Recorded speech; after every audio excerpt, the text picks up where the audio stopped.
Hey YouTube, how's it going? Kevin Cleary here with a knife video, and today I've got the Ruike Knives P108 SF. Now, there's a bit of a story behind this knife, and if you're not familiar with Ruike knives, I wasn't either. A few of you guys, as viewers, asked me questions. There was a while there where I kept getting quite a number of questions, both here on YouTube as well as on Instagram, saying, what's the story with these Ruike knives? A number of people sent me the link to Warriors and Wonders, where there's a few models of Ruike knives for sale. And so I went over there and checked them out, and I looked through the models, and ultimately I sent an email to Ruike Knives Canada, and they graciously supplied a few knives that I could check out and review so that I could share with you guys my thoughts on those models in particular. But I would feel confident to even extend that and say the level of quality and consistency seems to be pretty good across the board with these guys. So maybe you don't like the particular model that I'm sharing with you, but there's another model that you appreciate more, and I think you'll be pretty pleased. Another example, a knife that's similar to this but maybe a little more popular, is the P801. That knife's just a little smaller than I like, so this one being 8 1/4 inches was a little more appealing to me. So let's go ahead and get into the review of what I'm going to call a very well-built budget frame lock, stainless steel of course. Beginning with size and weight. So 8 1/4 inches overall, as I mentioned a second ago, 4 3/4 inch handle. One thing I will say about this knife is it's pretty slim in pocket, so 4 3/4 inches when it's closed, 3.5 inch blade. And for weight on this, stainless steel frame locks tend to be notoriously heavy. This guy comes in at 4.2 ounces, which is pretty nice. Obviously it's heavier than something that was, all done in FRN or G10 or something like that, but they have actually pretty aggressively, see if I can show you here. Oh yeah, you can see it good there.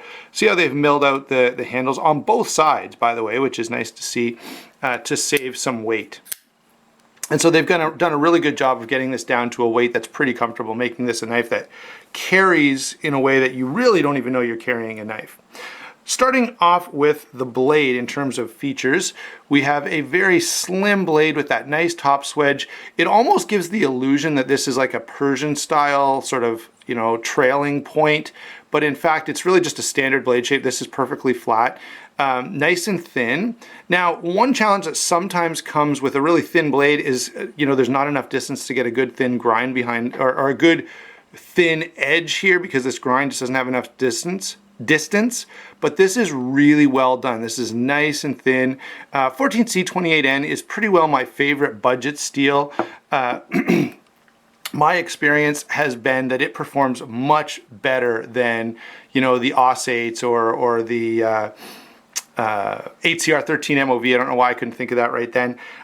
It really gets nearly to the level of like VG10 and 154CM. It's a really good budget steel. Now it's not going to be, it's not mind-blowingly amazing, but for the price point, it's going to perform very well.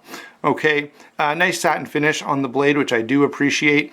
And you've sort of got this bit of belly here. Now notice it's a very fine tip, okay? That would be maybe, for some people, a bit of a drawback. It is gonna, I wouldn't want to drop this on the concrete or anything like that. There's a good chance of breaking the tip off, but that's true of a whole lot of knives that are out there.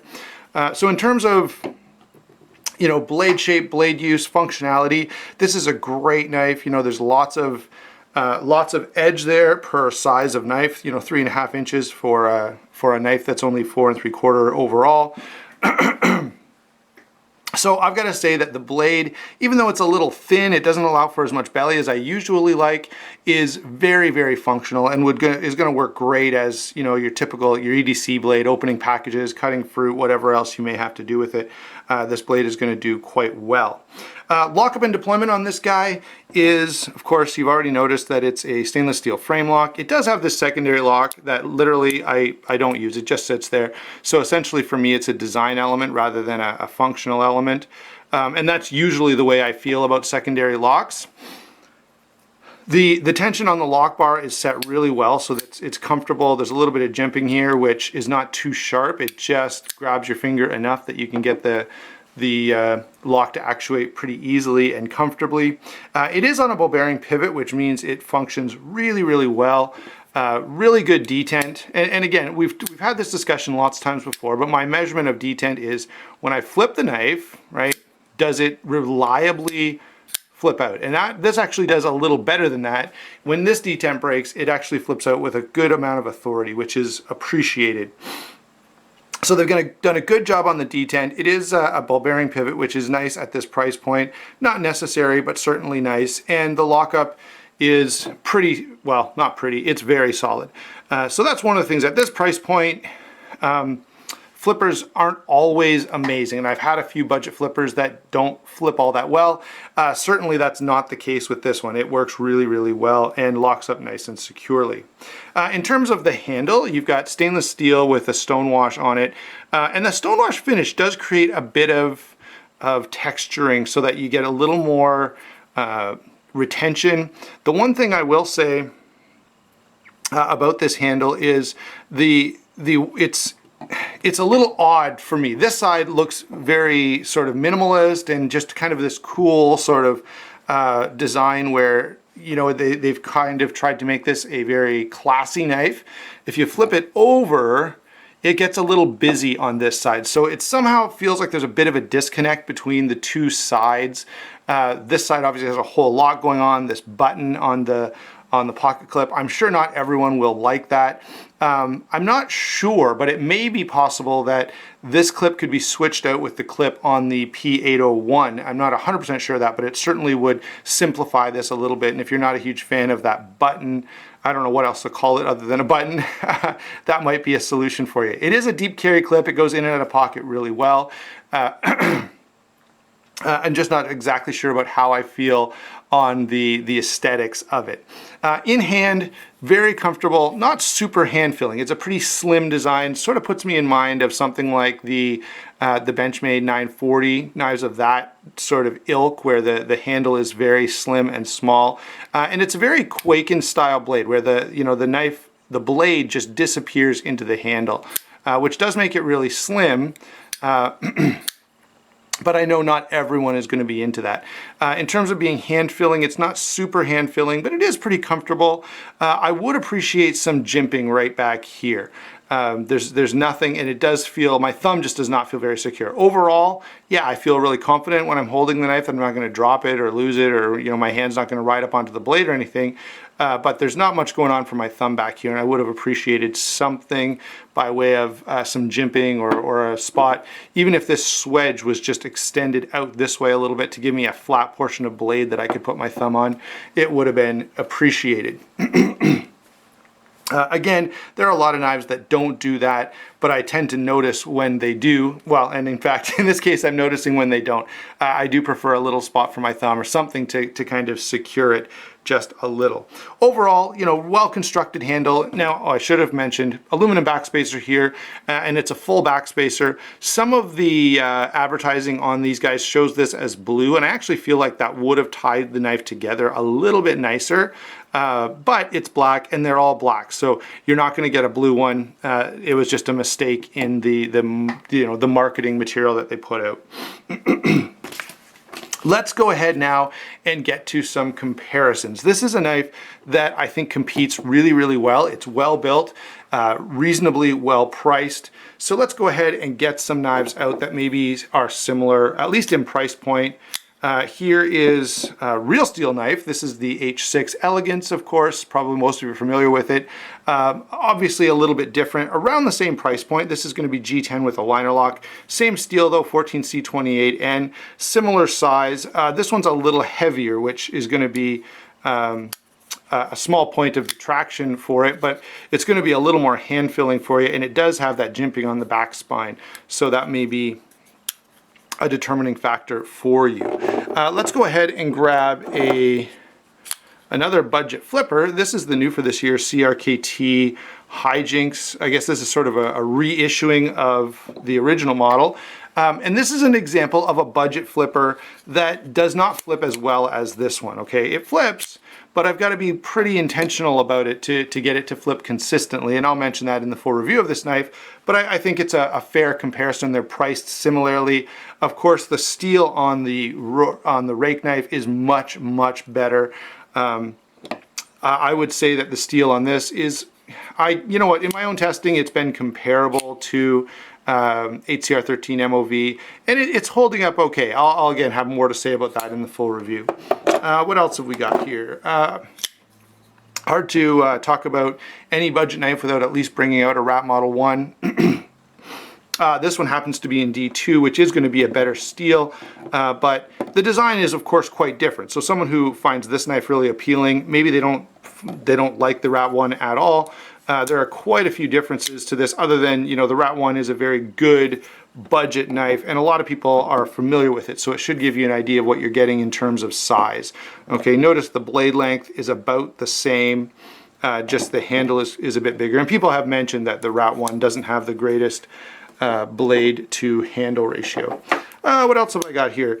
Here is the Charade recently reviewed SCH 503, and this is an example where it really kind of shows what can be done for this kind of money. You know, this knife, aluminum handles, stainless steel liners, very heavy. The steel, the blade steel is not as good. This is Aussate steel, but this knife actually costs more than this one, and I would say that's not a great place to be in terms of price point. At least in Canada, they cost more. These are a little more budget friendly in the US. Anyway, wanted to bring that in because it does make a good point about, you know, here's two overseas made knives. One is exceptional and one is just okay. All right. One more knife here for you. This is, of course, the new for this year, 2017 Spyderco Polestar. Fairly similar in terms of weight. In fact, the Polestar is a little thinner. The blade is going to be less. Notice that there's quite a bit more cutting edge on the rake. But if you're wanting something that's a little more hand filling, that has the G10 handle, now and the blade steel, they're going to be comparable. Maybe the BD1 is marginally better, but not a whole lot. Lots of people would compare BD1 to VG10, and so, you know, maybe a slight step up in terms of the steel there. So a few different comparisons there for you. By the way, the Spyderco, at least especially in Canada, is going to cost a good amount more. In the US, I think these go for $60 and these go for $40. So there's a question of value there, and certainly the rake is delivering a whole lot of value as we consider those other comparisons. I think that becomes more and more clear. Overall, guys, I think this is a very well-made knife, certainly at the price point, which is, you know, around 50 bucks Canadian, probably more like 40 in the US. You've got a very good, very well-built budget knife here, and if you're looking for something on a budget that's going to be really, really nice and give you, you know, an action and a level of quality that really reaches to, you know, what you might get in more like $100 or more than $100 knife, this is going to be a really good option. Obviously, the stainless steel and the blade steel are going to be some compromises, but otherwise, construction and performance are very comparable to much more expensive knives. So I think they've done a great job. The only thing I would say about this knife, I think the design is very distinctive, and the danger of a very distinctive design is not everyone's going to love it. So that said, if you do like this design, or if you like another design from Ruike, as I said, the 801, which you can check out on their website, which is linked in the description, maybe another option that's maybe a little more appealing to you. Yeah. Recommended, absolutely. Is the quality there? No question, it is. The blade steel, certainly I'm a fan of 14C28N because of because of its fairly budget price point, and it's better than price point performance. Yeah, so do I recommend this knife? Definitely recommended. Of course, if you like the design. There may be some of you out there watching who just are not into this design, and so of course, you know, yeah, don't buy it. But if you think, hey, that's a cool knife, and I was thinking of buying one but wasn't sure on the quality or whatever because it's a new company, I don't think you need to hesitate with this model or any other from Ruike Knives. Hope you enjoyed the video, and oh yeah, don't forget to hit that like and subscribe button, and we will talk to you soon.